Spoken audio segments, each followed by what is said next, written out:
Alrighty everyone, so today we are going to be making cauliflower bites, also known as cauliflower wings, but I don't like to call it that because then everyone always is like, that's not chicken wings, and I'm not claiming they are. So before we start, I just want to make it clear that this doesn't have the texture of chicken wings, it doesn't taste like chicken wings, but they're their own thing and they're delicious and I like them and they're super easy to make. So first, the ingredients, you're gonna need some buffalo sauce. This is the one that I like to use. If you want to make your own, go ahead. I don't have time for that, so I'm just gonna be using this one. You're gonna need some flour. I'm using garbanzo bean flour, but you could use all-purpose flour. You're gonna need onion powder, garlic powder, some paprika, some cumin, salt, pepper, some milk. I'm using vanilla soy milk. Probably not the best idea, but I do it all the time and it tastes fine. Of course, I'm using a head of cauliflower. It's probably easier to just buy the ones that are already cut up, but I'm cheap and it's cheaper to buy it by the head. So that's what I'm going to be using. And then you're also going to need some butter. I use the Earth Balance, and then you'll also be needing some water, some parchment paper, and and baking sheet. Yes. So first thing I'm gonna do is I'm gonna go ahead and rinse these off. And then my cauliflower is a little old. I've been lacking on this recipe. Shout out to Selena. She's the one that requested it. So I'm doing it for her. So I don't like to throw stuff away. So sometimes when your vegetables are getting older, especially cauliflower, you'll notice that they start getting little brown spots. But I just wash it, and then with the knife, I just scrape off any of the brown stuff. I'm still alive. So yeah, it doesn't really bother me, but so I'm gonna go ahead and do that, and then I'll be right back. Oh yeah, before I forget, you want to preheat your oven to 450 degrees and make sure there's no pans or pots in the oven, because some families, including mine, like to store stuff in there. So before you turn it on, please make sure there are no things in there, as not everything is oven safe. So now I'll be back. Alrighty, so I went ahead and washed it, and as you can tell, you know, there's no more brown spots. Well, maybe a little bit, but we're gonna be okay. So you just want to cut this into smaller pieces, and how big or small you want them just depends on you. What I like to do, sometimes it's just easier to do it with your hands.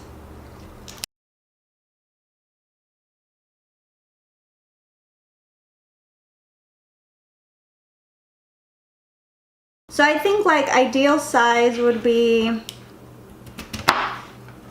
maybe this big. So I got one of the heads and then I like cut it in half. So that for me would be ideal size, but if you want them this big, go for it. Just know that, you know, they might not get cooked all the way in the oven.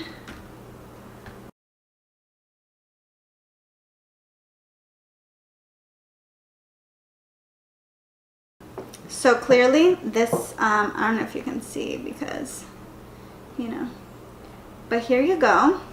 So I'm going to start off making the breading, or I don't know what you would call it.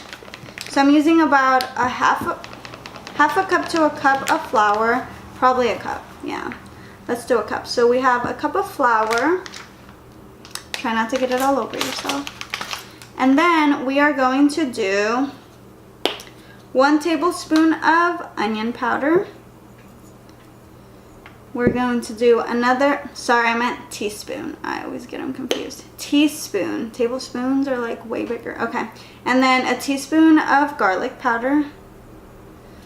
We are going to do another teaspoon of ground cumin. And then for the rest, we're just doing about a 1/4 teaspoon of paprika. If I can open this. Black pepper, I like my food with a lot of pepper, so actually I'm gonna add a little more. And then I'm gonna add some salt.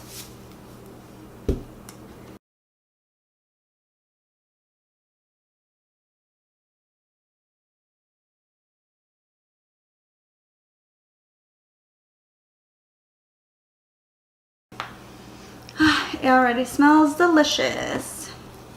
Now this is optional. If you've ever seen any other recipes, they usually, you know, add the sauce at the end, but I'm actually gonna add some sauce to the mixture the first time. Okay, so not a lot, but some, you know. Just because I really love buffalo and I really want to make sure that the flavor comes through. You got your mixture. So we have our baking sheet. I got some flour on it, sorry about that. And then you want to use some parchment paper. If you don't have parchment paper, you can use aluminum foil. That's what I usually use, but I just recently bought some, so it was my lucky day. And then you just want to make sure you coat it with some oil because it will stick and it's going to be a mess taking it out. But that was like super loud.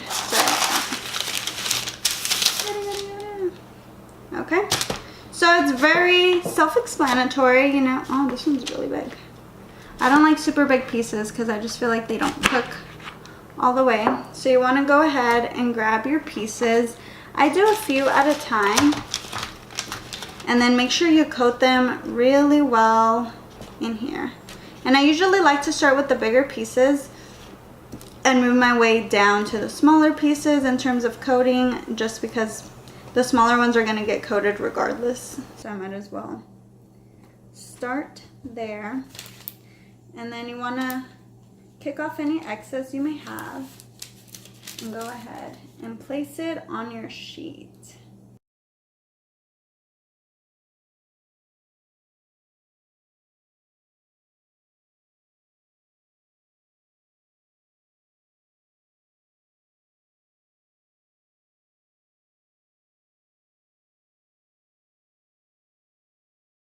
So I didn't finish all the cauliflower, like I still had this much left, but I'm just gonna eat that raw, probably with some hummus or something, so that's totally okay. So then once you have your entire baking sheet completed, just go ahead and put it in the oven at 450 degrees for 20 minutes. So while we're waiting for that to cook, I'm gonna make my own vegan ranch, and I've had the cauliflower wings with just mayonnaise, and I know it sounds super weird, but it tastes delicious. But I'm gonna be making a homemade ranch, so maybe if you're interested, you know, you can make yours too. So first off, I'm gonna start off with about half a cup of mayo. I don't want to make too much because I'm not a big ranch person, so we're gonna do that first. Let's go that way. Okay, and for these ingredients, oh yeah, I probably should have started with that.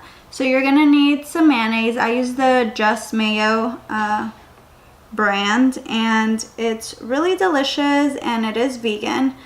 And you're also gonna need some parsley flakes, some dill weed, oh there it is, dill weed, some onion powder, garlic powder, some black pepper, some salt, and some milk if you would like to water it down a bit. So again, I don't really measure too much, but I will for y'all.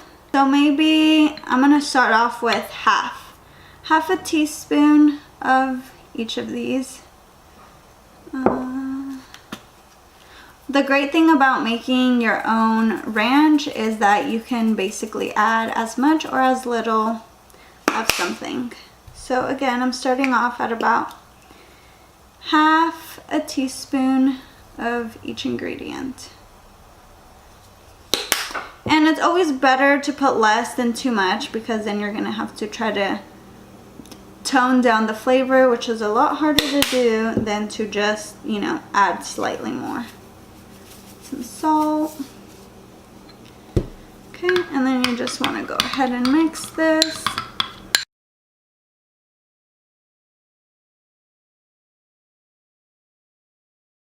So it's about at a consistency that I want. I like my ranch thick, but it's all up to personal preference. And you want to go ahead and taste it. I think I'm going to add a little bit more. Whoops, not that much, but it's fine. I love garlic. A little bit more garlic powder and some more parsley flakes. Like way more.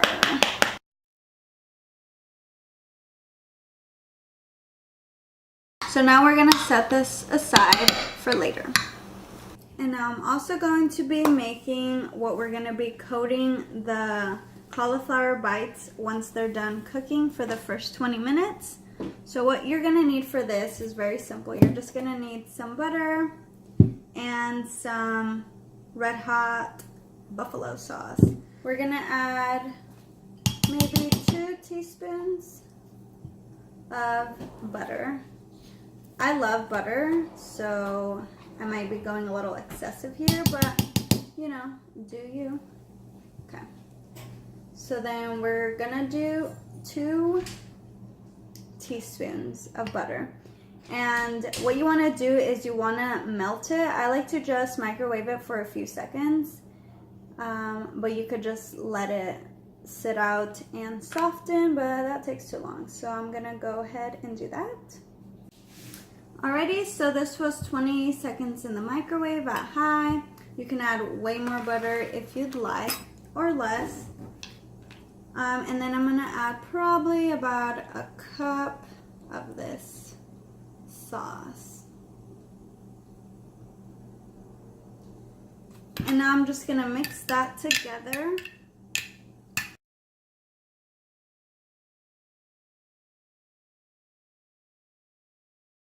So what you could do now is you could individually, wow, I haven't used parchment paper for these. I always use the aluminum foil and they always stick. So to be able to like just lift them up like this without it leaving anything, I'm amazed.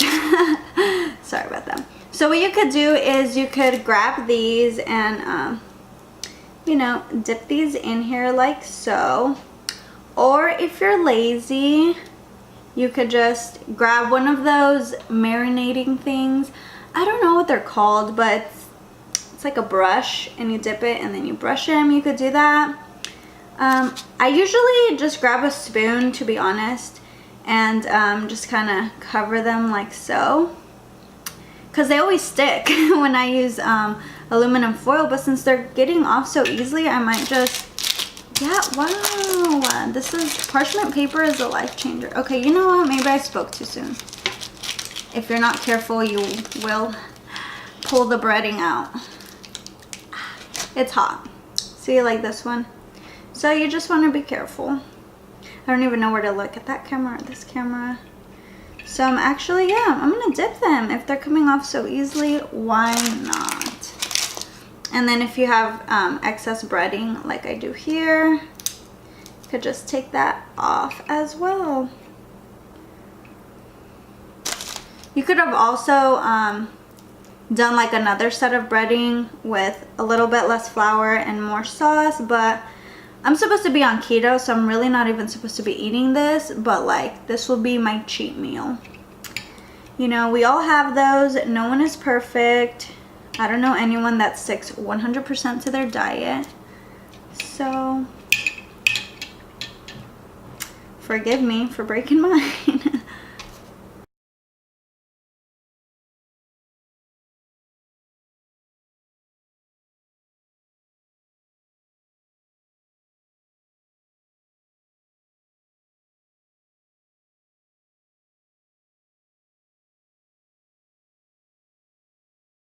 Alrighty, so we're gonna go ahead and pop these in the oven for an additional 15 to 20 minutes. You want to keep an eye on them, and again, everyone's oven may differ, so just make sure to keep an eye on them. So this is them before they go in there. Alrighty, so it has been 20 minutes and now my cauliflower bites are all done, and this is what they looked like. It probably could have been done in less than the 20 additional minutes, probably like 15, because some of them did get a little toasty, but I love my food well done, so that was not a problem for me. And then also I forgot to mention that I went back and tasted the ranch, and I'm like, it's missing something, and I couldn't remember what it was, and I was like, oh yeah, apple cider vinegar. So just add a small dash of apple cider vinegar to your ranch and it'll taste like 10 times better. And then also what you can do is, once the cauliflower is cooked, you can cut some of them into small little pieces and make yourself a taco. So, you know, heat up a tortilla, or don't. I guess some people don't heat up their tortillas. I find that weird, but do you, boo-boo. And, you know, put some cauliflower bites in there, smaller pieces so they're easier to chew in each bite. Some avocado, lettuce, cilantro, and then just topped it off with the little ranch. Whoops. And then don't drop the food. So even though I'm on keto, you know, I am gonna have some of these. It's just cauliflower and a bunch of sodium, preservatives, and ranch, which is high in fat, so. Alrighty, so I hope you enjoyed that recipe and I hope you try it out, and if you do, let me know if you like it down on the comments below. Alrighty, we hope you have a wonderful day. Bye!